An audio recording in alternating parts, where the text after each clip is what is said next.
It's time to pair some Vill Sandi Prosecco with some pork loin. Sounds good, but also we need to say that this is Asolo Prosecco. So it's quite unique, quite rare. So if you're tasting Prosecco, you will seldomly see this label. It is the superior region of the Prosecco growing area of Italy. You have the DOC, the DOC, and you have the DOCG, which is the superior. So the difference will be, usually on the label, is you'll see like on the neck is like a brown golden colour for the DOCG. The Prosecco, which is the standard range, will have a blue, a light blue kind of label. There's nothing wrong with the DOC. Sometimes you get marvellous taste in Prosecco, but if you're looking for the superior quality, the hand-picked grapes up on the hilly kind of the slopes of the main region of Prosecco, you're looking for DOCG. And we know, because we've been there, you've seen the traffic lights and how long you have to wait, because this little village called Asolo has this kind of one-way system. So if you miss the kind of the green light, you're stuck behind a red light for 2, 3, 4, 5 minutes. But nonetheless, this area is Asolo.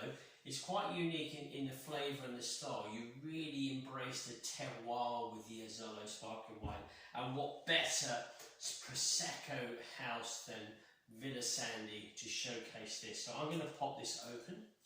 Do you know what this one? This one is silver medal in the meditation category. The silver medal in the meditation category for Vill Sandi here. And we've been to this winery. Very good. They have every region covered with regards to Prosecco.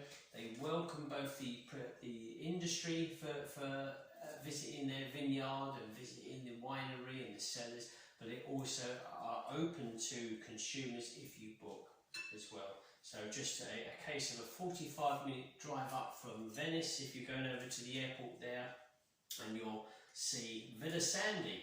And what we're doing is we're pairing it today.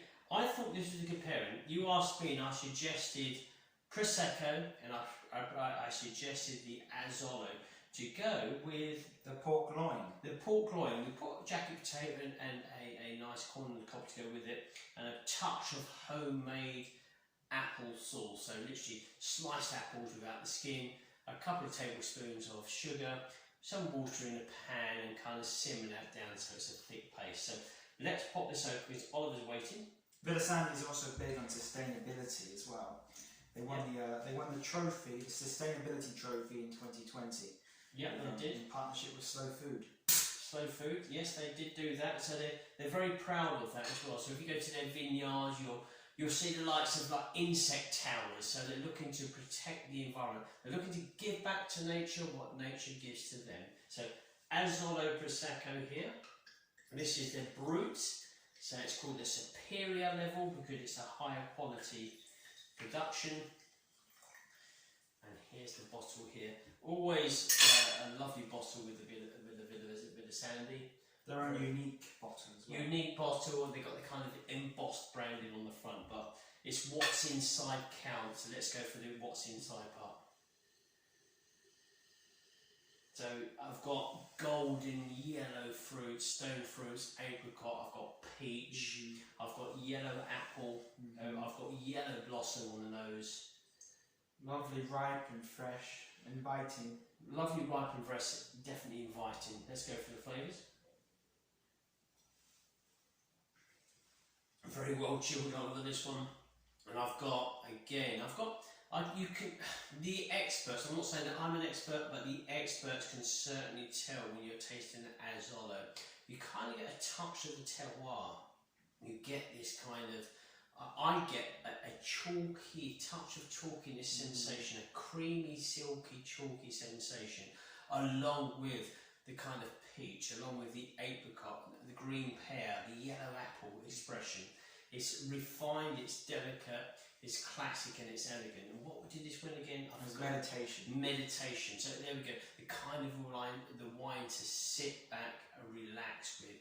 It's got a lot of expression on the nose, and it's got wonderful flavour deliverance from the beginning to the close. So Prosecco usually is a kind of drink that you pop open and you pour out the glasses. Everybody's having a fun time. There's nothing wrong with this. But when it comes to the Asolo, I think you just need to take a little bit more time over it. Indeed. Oliver's pouring another glass, so is that good? Getting ready for the pairing. Really nice wine, touch of citrus in there as well, a refreshing citrus burst.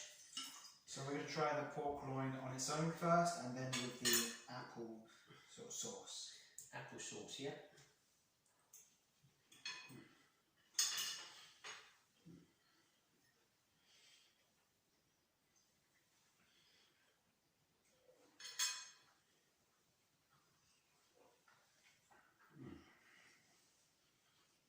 I'm pleased, this is what I expected.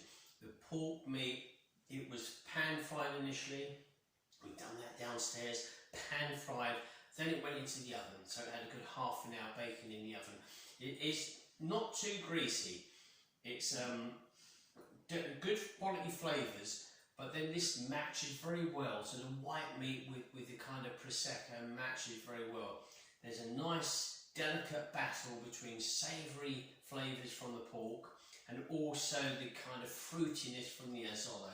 And there's neither's relenting here really. From the beginning to the end, there's a nice balance of flavour. There's a touch of palate cleansing in there, but not too much that you're taking away everything to do with the meat that you enjoy in the pork loin.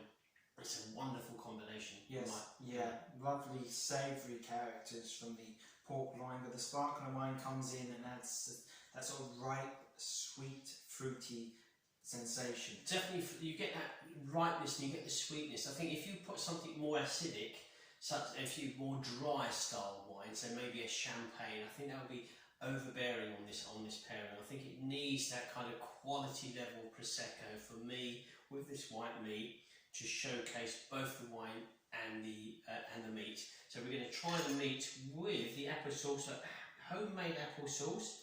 Picked the apple from the fruit bowl earlier and cooked it. Let's give this a go.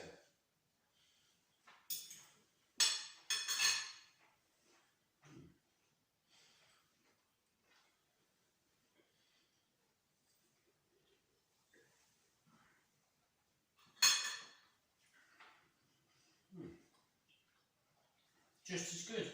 I only put two tablespoons of sugar in with an apple and some water, so it's not overly sweet, but nonetheless what there is initially from the wine we're getting the yellow fruit, the kind of green pear apple sensation, the savoury flavour starts to kick in mid-length, and then towards the close then the apple sauce is actually making its mark. I'm getting that kind of, that jammy, that kind of compote style of apple, sweet apple towards the end. So the combination is actually, it harmonises, all of them blend very, very well together. You're not losing anything from the dish or the wine. I'm very, very happy with my choice here. Yes, it is a really good choice. With the pork loin. Either with the apple or without the apple. Both work, perfect. Both work. And what do you think of the wine yourself? I thought it was amazing. Yeah. Considering you've been, does it sometimes make the wine taste better if you've been there? As in, not only that town, that village at the top there, remember that drive that we done up all the way, and you only went night time, so you didn't see it during the day, and it's glorious during the day as well, but also that you've been to the winery too. I think if you let it will influence you, but if you just strip it back to the wine and what the wine offers, then it's still amazing quality. Well, what a conservative viewpoint, and that's really very good to have that. Sometimes you can be very much influenced if you've been to the winery, you've got a connection with the winery, but what another saying is very true. If you take all of that out, this still stands as a very good quality wine, and it's a nice approach to have. I agree with you. So, that's it. Yes. Pork loin, Asolo Prosecco from Vill Sandi. So thank you very much for watching. Until next time. Enjoy the fizz.